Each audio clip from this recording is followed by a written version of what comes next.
everyone, it's Lainey. Welcome back and welcome if you're new. This is Christmas in July and it is a collaboration video with Rachel from Daly Creations. We both sent each other Christmas themed things that we have to create with. So it's kind of like a challenge collaboration as well because you don't know what you're going to receive. So for what she sent me a Merry Christmas paper. It's 12 sheets and they're 6x6. And it comes with a variety of patterns here. Very Christmassy, but I will say that the red and green on the cover is not true to color. They are slightly darker. These just appear much more lighter, and it may be because of this first sheet here. The packaging advertising is gloss, and these are all, you know, just normal cardstocks. And they are actually cardstock. They are thick. It's not like scrapbook paper. So yeah, these are the papers that I had to, you know, go through and kind of decipher on what I wanted to do. And I'm going to be using this today. I loved this pattern here, kind of like the gingham style plaid. And I pulled some Concord and Ninth and some gold glitter cardstock as well from a paper pack from Joann's. The two colors I have are Evergreen and Parsley.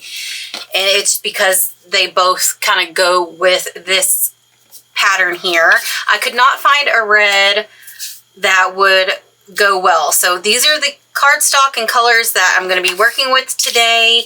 I'm also going to be using something old once again from Spellbinders. It is the dancing girl with the flower and the greenery, and it also comes with a coffee mug and glue. And we're going to be using the coffee mug today. So I'm going to go ahead and bring in my Spellbinders magnet and place the dies that I need. And I also have this older set from Hobby Lobby. I purchased it on sale. It came with an embossing folder and then just some dies. So I pulled the Text Joy from this die here. I don't know the brand because I didn't put it in there. This was like one of my first purchases, so I apologize for that. But like before we get started, I know the intro is kind of long. But I just wanted to reiterate what I've kind of been saying off and on my channel is really stretching your card supplies and making multiple cards from one die set. So we're going to do that again. We used elements from this die set here in another card. And I absolutely love how this turned out. And with the little pearl embellishments and the lattice work in the background. Super pretty card. But what we're going to be doing today is using an element from this and making a Christmas card in July. So enough with the chit-chatting. Let me move this stuff aside here. And we are just going to be using teeny dies today. So I'm going to be using my mini die cutting machine. And we are going to incorporate these two colors or glitter cardstock and pattern, what have you, first. So I want to cut out the coffee mugs in this and being attentive of how I'm placing the mug because it's, you know, vertical and horizontal line. So I want to make sure that my placement is very straight. I'm going to bring in some tape to help secure it down, just to ensure that it cuts out straight. And I'm just going to line it up, tape it down, and cut this out 3 times. And then going to take the elements, the lid, and the coffee warmer, or what is it called? I don't know. I have one of these right now. I don't, what does it say? Java sock? I don't know what this is called, but the cardboard that goes around the cup to not burn your hands. I'm going to cut these 2 elements out in the gold. And yeah, I'm excited to let you see the process of this card. I'm not used to using pattern paper, so this was a challenge. But I know what I'm doing because I already played with this before I pushed record so I could get my thoughts and stuff together. And yeah, like I said, I think you're really going to like the change up of content or card making supplies, what have you. So this is the last die cut for the mugs. I still need to cut out the joy. Okay. So we've got our coffee mugs, and then these are the sleeves. I think that was the word that I was looking for earlier that completely escaped me. And then we've got the lids. It's very sparkly. And now I'm just going to move those over to the side real quick, and I'm going to come in with the evergreen and cut off just a bit there. And I'm going to go ahead and cut out the joy real quick. And then we will be officially done with our die cutting, which in my opinion kind of takes the longest. It's the longest part. So I'm glad this is happening. Well, I'm not really glad, but I'm glad that I can show you some of my dies just will not go through this thing. I have to really add some pressure there. And, you know, this is a thicker cardstock. It's Concord and Knight, so it is a, I think it's like a 60 pound. Well, it's actually must be thicker than that. Maybe it's like an 80. But the die is just a normal die. But, you know, I was also having problems with the lid from Spellbinders. So if you're in need or just kind of want to add another accessory to your craft space, I love this thing so much, but it's kind of a pain to kind of have to push your plates through to get the dies cut out. And I'm always worried that I'm going to mess up something in the machine from forcing it to go through. So just a little insight there. So we're going to be creating a top folding A2 size card. Excuse that noise. So I'm going to magnetize that down. I also have a panel here, and I have, let me bring in my paper trimmer here. Let's see. I want to cut this down. So an A2 size is 4 1/4 by 5 1/2. So let's cut this down to 5 1/4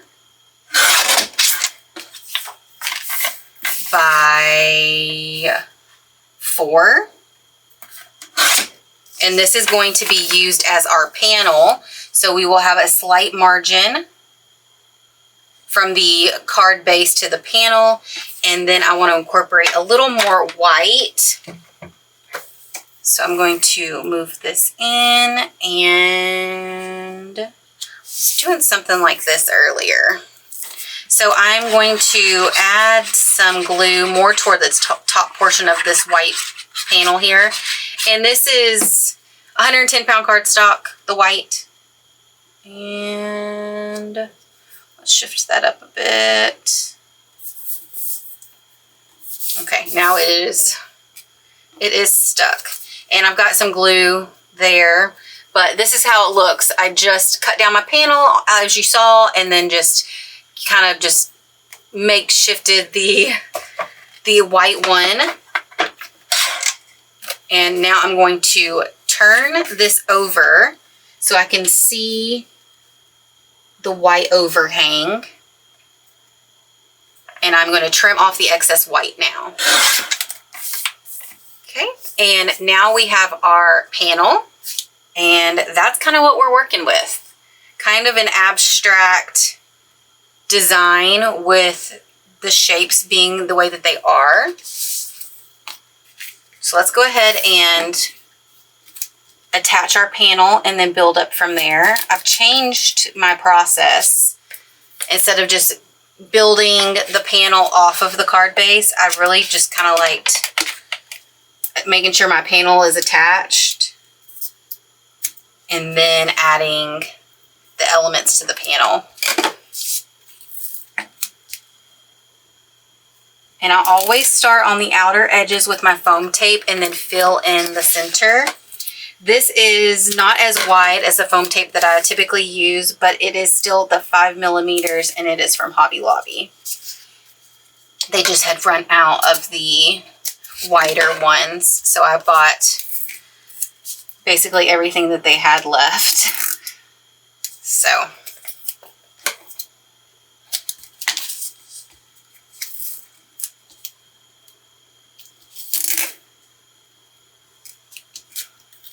and I really like using the Concord and 9th for the panel because it is so thick, and then adding the 110-pound cardstock on top of that is very sturdy and substantial. I have confidence that if this was milled off, it would keep its integrity and keep everything straight and not bend because of just the weight of the paper. Okay. Now, excuse my head. I'm sure it's in the view. I just need to make sure that the margins are even. It's a little more towards the left, but it's very minuscule. It's very minor because we have all this white space here. It isn't an eyesore at all. All right. So now for our cute little coffee cups. And now let's just kind of do an assembly line here. And my glue is starting to bubble up. I'm going to go ahead and zoom in a little bit. So now you have a better visual, and I'm just going to repeat the process. All right, now for the placement of the mugs. I think I'm gonna, so looking at the mugs and the patterns here, how this has got a lot more green up at the top and hardly any at the bottom, and this one's got a lot of green there. I kind of want to keep these two cups separate. So what I want to do is finalize placement, paying attention to how much margin we have on the ends here. And I think that that is going to be a good spot. So I'm going to make these permanent.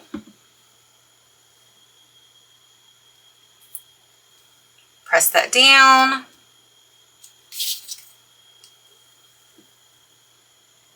Super quick and easy card using patterned paper.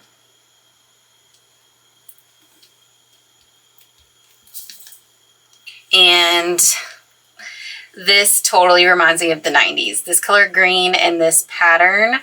I don't know if it was a couch or a comforter, but my aunt and my uncle, my cousin's parents, they definitely had like a couch or a comforter that resembled this pattern in this dark green. I just cannot recall which one it was, but who knows? Maybe they had a dark green couch and then a comforter like this in the bedroom.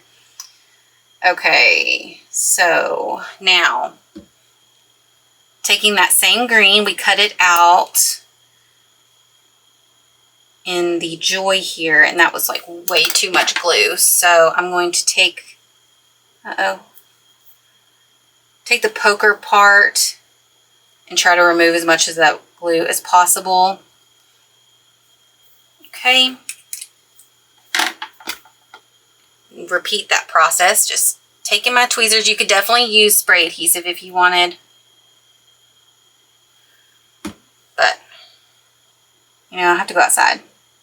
So being attentive, so I laid my mugs down first, and I kind of wanted them offset, a little cattywampus. But when I'm laying down the letters, I am making sure that the letters are straight, going in the same direction of the mug itself. I didn't want to, you know, have those offset because that wouldn't really make any sense, or at least it doesn't to me. It needed to be straight. Okay, our last little letter here.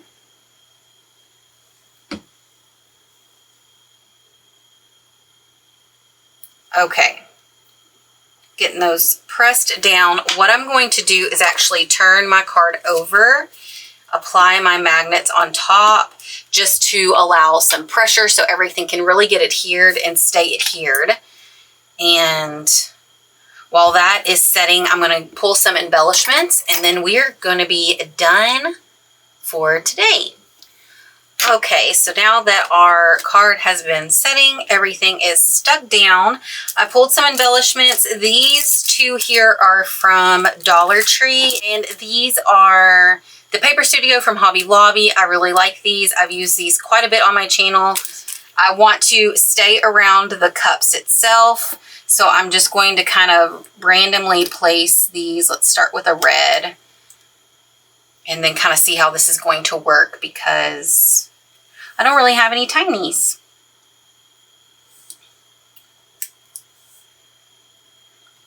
Like I said, keeping them near the coffee mugs. Well, it's going to be methodical.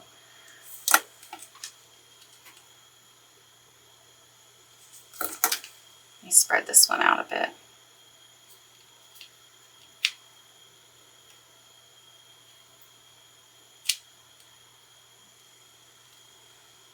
Okay, so it is kind of methodical. It is 3 and 3. The sizing varies though. And that's it. That is my finished card. Definitely challenging myself to create something out of the norm for my style. I really like it. It's nostalgic because it's bringing back the 90s.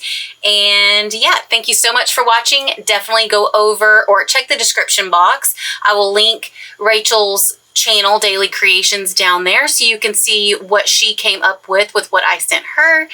And please give it a thumbs up if you enjoyed and subscribe if you haven't, and I'll see you in the next Card or Craft. Thanks so much for watching, and I'll see you in the next one. Bye everyone.